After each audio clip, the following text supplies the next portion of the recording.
ஒருத்தன் வந்து தன்னோட வாழ்க்கையில் நடந்த வலிய பெயினை அவன் வந்து ஞாபகப்படுத்தும் போது அதை சொல்லும் போது அதை பார்த்து இப்ப சொல்லாத சொல்றது வந்து மிகப்பெரிய அயோக்கியத்தவன். ஏன்னு கேட்டா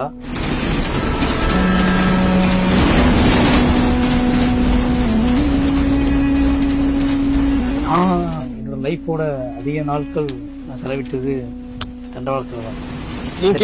ஏகப்பட்ட நடந்திருக்கு. ஆண்கள் மனிதர்களுக்கு நடந்தது. நிறைய கொலைகள் பார்த்த ட்ராக். தனுஷ் எல்லாம் கேமரா தூக்கிட்டு வரோம், ட்ராக்ல சத்து கிடைக்காது ஒருத்தர்.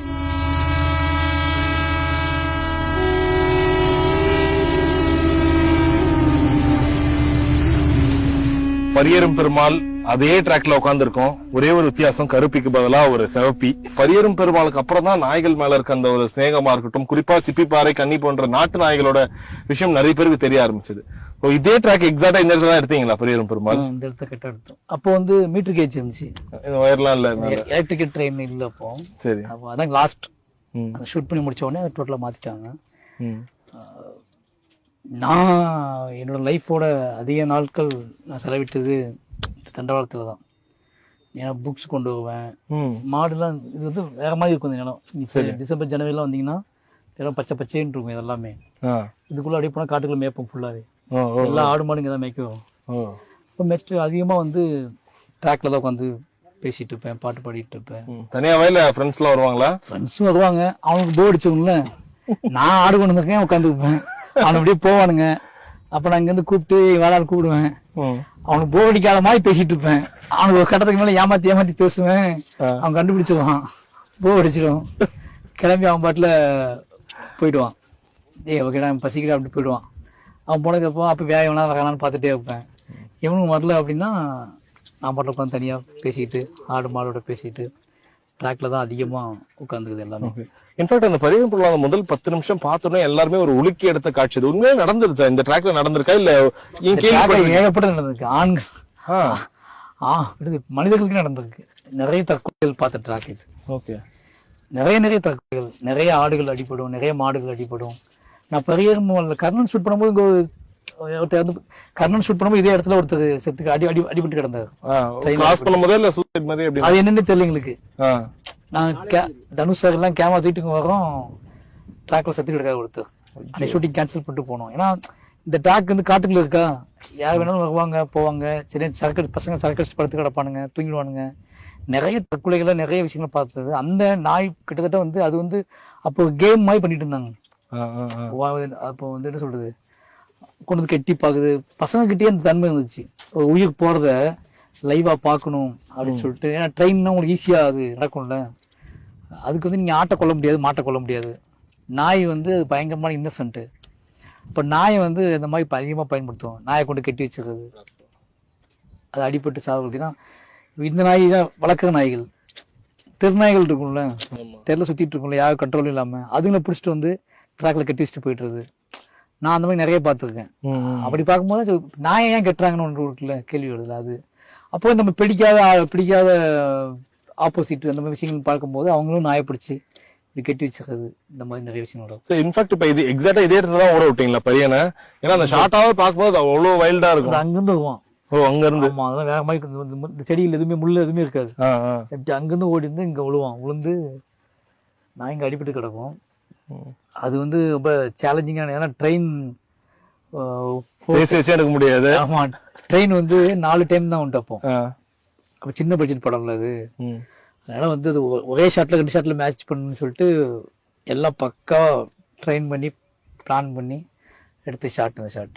ஓகே, இப்ப வீட்டுல எல்லாம் யார் அதுல ரொம்ப உழுக்கினா காட்சி? ஏன்னா மாமன்னர்கள் நிறைய பேர் ஒரு எதிர்ப்பு மாதிரி கூட தெரிஞ்சு வச்சிருந்தாங்க. என்ன மாதிரி சொல்றது, அவர்கள் வந்து நாயை ஈஸியா பண்ற மாதிரி காட்டுறாரு, ஓட விட்டு சுட வைக்கிறாங்க. இன்ஃபேக்ட் ரொம்ப நாயை இவ்வளவு கௌரவமா பாக்குறவங்க வந்து அது பண்ண மாட்டாங்கன்ற மாதிரி கூட ஒரு தரப்பினர் பேசினாங்க. உங்க பதில் சார்? அப்படி கிடையாது. பண்ண மாட்டாங்கன்னா ஆமா பண்ண மாட்டாங்க, பண்ணக்கூடாதுன்னு என்னோட பதில். பண்ண மாட்டாங்கன்னு இல்லை, வேற வழியில யார் மேல கோவத்தை காட்ட முடியாது அப்படின்னா நம்ம வந்து டக்குன்னு இப்போ நானே பாத்துக்கிறேன். டப்புன்னு இப்போ இவங்க நாய் வளர்க்குறாங்கல்ல, இந்த நாய் வளர்க்குறாங்கல்ல, நாய் பயங்கரமா கொஞ்சுவாங்க. இப்போ பொண்டாட்டி பசங்க சண்டை வச்சுக்கோங்களேன், சண்டை வரும்போது நாய் பக்கத்துல ஆசை தொடும்ல, அப்ப டப்புன்னு நாய் அடிச்சு இல்லைன்னு சொல்லுங்க அவங்க. அப்ப என்னன்னா கோவத்தை இன்னசென்ஸ் பக்கத்துல என்ன இன்னசென்ஸ் இருக்கோ அது மேல காட்டுறது. அதிகமா நாய் அடிக்கிறது வந்து இவங்க எப்படி அடிப்பாங்கன்னா, யார் மேல காட்ட முடியாத கோவத்தை நாய் மேல காட்டிடுது. ஏன்னா அது வந்து இவன் என்ன அடிச்சாலும் சுத்தி சுத்தி இங்கதான் ஆகும், என்ன பண்ணாலும் இங்க சுத்தி சுத்தி இங்கதான் ஆகும். அதை கன்வே பண்றதுக்கு தான் நீங்க வந்து இன்னசென்ஸ் வந்து எப்படி பயன்படுத்துறீங்க அப்படின்னா, உனக்கு தேவைன்னா நீ அதை வந்து கொஞ்சம் இப்ப நான் ஏன் மிருகங்களை மெட்டபர்ஸா பயன்படுத்துறேன் அப்படின்னா, நீ அதை ட்ரீட் பண்றதும் நீ வந்து ஒரு என்னது உன்னோட அதிகாரத்தோட மிகப்பெரிய குறியீடு வந்து விலங்குகள் தான். பூனை, நாய், ஆடு, மாடு, உன்னோட தேவைக்காக அதை வளர்க்குற, அதை கொஞ்சுற, அதுக்கு பேர் வைக்கிற, அதுக்கு என்னென்னமோ வைக்கிற. உனக்கு இன்னும் அது உனக்கு அப்படியே ஆப்போசிட் தேவை ஒன்று வந்துச்சுன்னா அதை தான் பலி கொடுக்குற.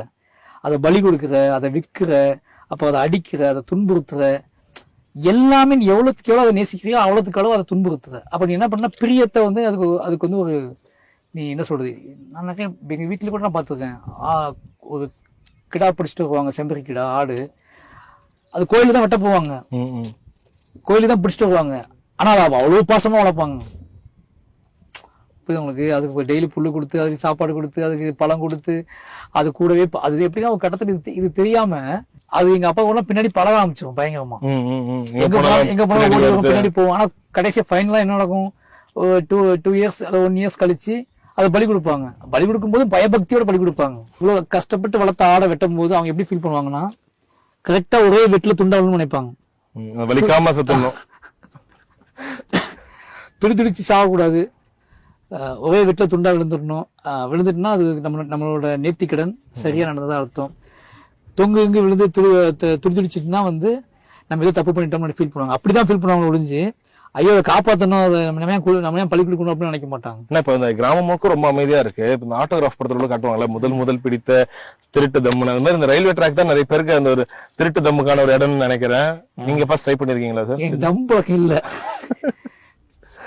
தம் பழக்கம் சின்ன வயசுல இருந்தே பெருசா இன்ட்ரெஸ்ட் வரல. சரி, அது எனக்கு தெரியல. அது ரீசன் என்ன அப்படின்னா, அது காமிச்சு கொடுத்தோம்ல, ஸ்மெல் அடிக்கும்ல, வீட்டுல அடி வாங்கிடும் தெரிஞ்சு. ஊர்ல உள்ள அண்ணங்கள் இருக்காங்கல்ல, அவங்க உதட்ட பதக்க கண்டுபிடிச்சுவாங்க.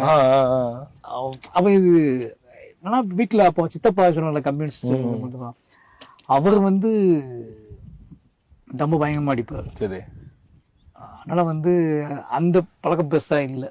கெட்ட பழக்கம்னா என்ன, ஏமாத்துறது, தேவைகளை இப்போ சரி பண்றது, வீட்டு தேவை காசு திருடுறது, இந்த மாதிரியான விஷயங்கள் மட்டும் தான் அதிகமா இருந்துச்சு. ஏன்னா நமக்கு வந்து எல்லா பக்கமும் போகணும், எல்லாத்தையும் பார்க்கணும். சினிமா இன்ட்ரெஸ்ட் அதிகமாக இருந்ததுக்கப்புறம் படம் பார்க்கணும், சினிமா பார்க்கணும், நிறைய ஸ்டேஜஸ் போய் டான்ஸ் ஆடணும், நமக்கு தேவையான பொருட்கள்லாம் வாங்கணும், எல்லாத்தையும் தெரிஞ்சுக்கணும். இந்த மாதிரி விஷயங்கள் தான் இருந்துச்சு. சரி, நீங்க காசு திருடி மத்ததெல்லாம் பண்ணா பரவாயில்ல, ஒரு 140 தேன் மிட்டாய் வாங்கி பாக்கெட்ல போடுறீங்களே, அதெல்லாம் நினைக்கும் போது படிக்கும் போதே அவ்வளவு சிரிப்பா இருந்துச்சு. எப்படி, ஏன்னா உங்களுக்கு வேற சோர்சிங்கே இல்ல, வேற எதுவுமே பண்ண முடியல. ஓகே, இப்போதைக்கு என்ன வேணாலும் கண்டுபிடிச்சிருவாங்க. கையில 5 ரூபாய் இருந்தாலும் தேன் மிட்டாய் தான் வாங்கணும், 100 ரூபா இருந்தாலும் தேன் மிட்டாய் தான் வாங்கணும். அப்பதான் கண்டுபிடிக்க மாட்டாங்க. நீங்க எக்ஸ்ட்ரா பொருள் வாங்குறீங்க அப்படின்னா இது எப்படி வாங்கணும் அப்படின்னு வச்சுப்பாங்கல்ல. அப்ப தேன் மிட்டாய் வாங்குறதுதான் பெரிய நம்மளோட அன்னைக்கு அது மேல ரொம்ப ஆசை இருந்துச்சு. இப்ப கம்ஃபர்ட்டா இருக்கும், அது வாங்கி பையில போட்டோம்னா, இப்படி காலையில போட்டு வந்தோம்னு வச்சுக்கோங்களேன், சாயங்காலம் வரைக்கும் ஒண்ணு ஒண்ணா சாப்பிட்டு ஆடு மேய்க்கலாம். அதனால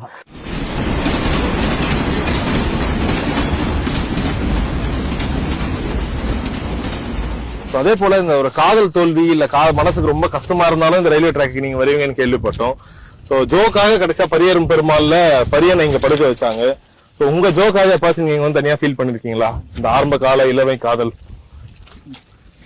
அதிகமா ரயில்வே ட்ராக் தான் காதல். ஏன்னா இந்த ட்ராக் வந்து,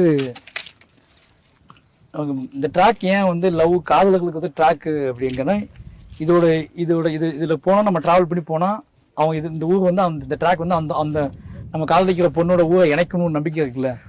அதனால சாலையும் இந்த மாதிரி ரயில் போக்குவரத்து தடங்கள் வந்து பயங்கரமா நீங்க பாத்தீங்கன்னா காதலுக்கு வந்து அது பயங்கரம். அதுக்கு முக்கியமானது ட்ராக் சொல்லுவாங்க. ட்ராக் வந்து ஆகச்சிறந்த ஊமை சொல்லுவாங்க ஆண் பெண்ணுக்கு. 2 ட்ராக் போகுதா, ரெண்டு போகுதா, அப்போ இது பயங்கரமான ஒரு மெட்டஃபரா சொல்லுவாங்க. வைரமுத்தையா அவர் எதை சொல்லுவாங்க, பக்கத்தில் இருந்தும் தொட்டுக்கொள்ள பாக்கியம் இல்லை, தண்டவாள கம்பிகள் போல. இந்த ட்ரெயின்ல நானும் இந்த ட்ராக்ல நான் என்னோட தோழிகளோட டிராவல் பண்ணிருக்கேன். இப்ப அவங்க இல்லாதப்போ இதே ட்ராக் அவங்க ஊர்ல இருக்கு. ஓகேவா, அப்ப இங்க இருந்து யோசிச்சோம்னா அவங்களுக்கு போய் சேரும் அப்படிங்கிறது ஒரு நம்பிக்கை. அதனால அதிகமான காதல் நினைவுகள் வந்து ட்ராக்ல தான் வரும் அதிகமா. சரி, எனக்கு தெரிஞ்சு புளியங்குளத்துல யாரும் பண்ணாத விஷயம் நீங்க டைரக்டராவும் நீங்க பண்ணிட்டீங்க. யாருமே அடிக்காத மாதிரி ஒரு கல்யாண பத்திரிகை அடிச்சுதான் நீங்க தான் கேள்விப்பட்டேனே. ஆமா, உங்களுடைய காதல் கதையோ கல்யாண பத்திரிகையில போட்டீங்க. எப்படி உங்க மனைவி ஒத்துக்கிட்டாங்க அதுக்கு? என்னோட காதல் கதையெல்லாம் காதல் கதைகளை என்னோட வாழ்க்கையை முழுசா தெரிஞ்சுக்கிட்டதுக்கு அப்புறம் அவங்க லவ் பண்ண ஆரம்பிச்சாங்க. சரி. இவ்வளவு பெரிய டிராவல் இருக்கு இவங்களுக்குள்ள இவ்வளவு பெரிய பெயின் இருக்கு, இவ்வளவு புரிதல் இருக்கு அப்படின்னு தான் லவ் பண்ண ஆரம்பிச்சாங்க. பட் இது வந்து எல்லாத்துக்குமே தெரியட்டும், நம்ம வந்து எதையுமே ஏமாத்தி சீட் பண்ண வந்து அந்த காதல் ஒரு பால்யத்தோட விஷயங்கள் இருக்குல்ல, அது பியூரா இருந்தா பெட்டரா இருக்கும். அதுல நிறைய தவறுகள் இருக்கலாம், பிழைகள் இருக்கலாம். ஆனா அதை ஒத்துக்கிற மனநிலை இருக்குல்ல, அதை ஒத்துக்கிற அதை சொல்ற அதுதான் ஆர்ட் ஃபார்ம், அதோட வேல்யூ. அதை ஒளிச்சு வைக்கிறது இந்த ஆர்ட் ஃபார்ம் கிடையாது. அதை ஒளிச்சு வைக்கிறது வந்து அயோக்கியத்தான். அப்ப நம்ம ஒரு விஷயத்தை நம்ம கிட்ட இருக்க ரகசியங்களோ, நம்ம கிட்ட அது வந்து நல்ல அனுபவமா இருக்கட்டும், இல்ல மோசமான அவமானங்களா இருக்கட்டும், இல்ல நாம பண்ண துரோகமா கூட இருக்கட்டும், நம்ம பண்ண தோல்விகளா இருக்கட்டும், இல்ல நாம ஏமாத்துனதா இருக்கட்டும், எதுவா இருந்தாலும் அது நாளடைவில் நம்மளோட அறிவு வளர வளர அதை ஒத்துக்கொள்வதுதான் வந்து மிகச்சிறந்த ஒரு கலைஞனுக்குள்ள அழகு, இல்ல மனுஷனுக்குள்ள அழகு. அதை நீ வந்து ஒத்துக்கணும் கரெக்டா. ஏன்னா நீ சின்ன வயசுல தப்பு பண்ணிருப்போம், நம்ம அதுக்கப்புறம் தப்பு பண்ணிருப்போம். வளர வளர நம்ம என்னவா மாறணும் அப்படிங்கிறதுக்கு ஒரே எவிடன்ஸ் வந்து நம்ம சின்ன வயசுல பண்ண தவறுகளை இப்போ நம்ம என்னவா எடுத்துக்கிறோம் அப்படிங்கிறது மட்டும்தான் ஒரு நல்ல விஷயமா இருக்கும். அப்பதான் நம்மளோட குரோத் நமக்கு தெரியும்.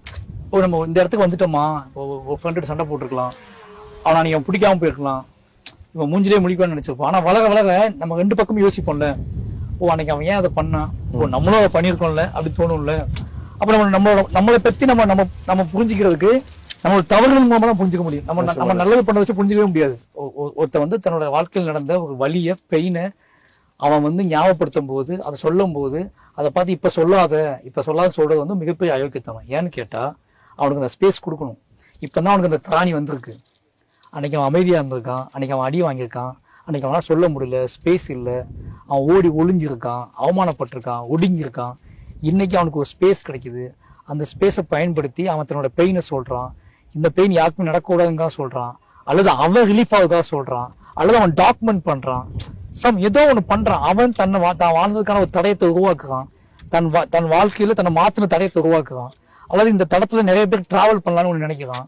இதை திருப்பி பழசை ஞாபகப்படுத்தாத சொல்றதுக்குள்ள பழையதை நினைத்துக் கொள்வதும், நினைத்து அந்த தவறுகளை திருத்திக் கொள்வதும், அதுல உள்ள நல்ல விஷயங்களையும் தன்னோட வாழ்வியல் அகத்தை மாத்திக்கிறதும் தானே ஒரு நல்ல விஷயமா இருக்க முடியும். அதனால ஆர்ட் ஃபார்மோட வேல்யூ ஆக்க முடியும். பெருமை பேசுவது மட்டுமே ஆர்ட் ஃபார்மோட வேல்யூ எப்படி இருக்க முடியும்?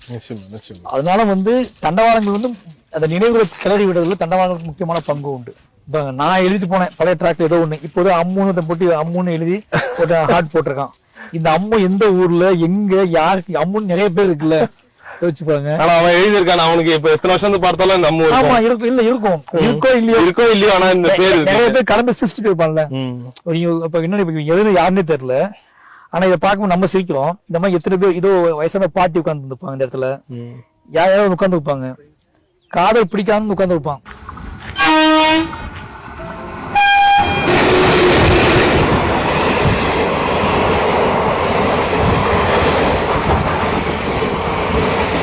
காட்டுக்குள்ள கிடக்கிற தெய்வங்களோட முகங்கள் மட்டும் ஏன் இப்படி இருக்கு அப்படிங்கிற பேசும்போது, இவங்க ஒரு துயரமான கோரமான ஒரு வாழ்க்கைக்கு சம்மந்தப்பட்டிருக்காங்க.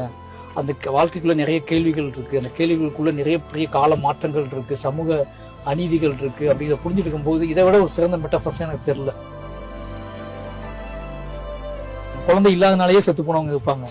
குழந்தை இல்ல நீ முன்னாடி நீ குழந்தை பெற்றுக்கிறதுக்கு வாய்ப்பே இல்லைன்னு சொல்லிட்டு அவங்கள ரொம்ப டார்கெட் பண்ணி அவங்கள காலி பண்ணிருப்பாங்க. அவங்கள வந்து மன உளைச்சலுக்குள்ளாக்கி செத்துருப்பாங்க. அவங்க கூட தெய்வமா இருப்பாங்க.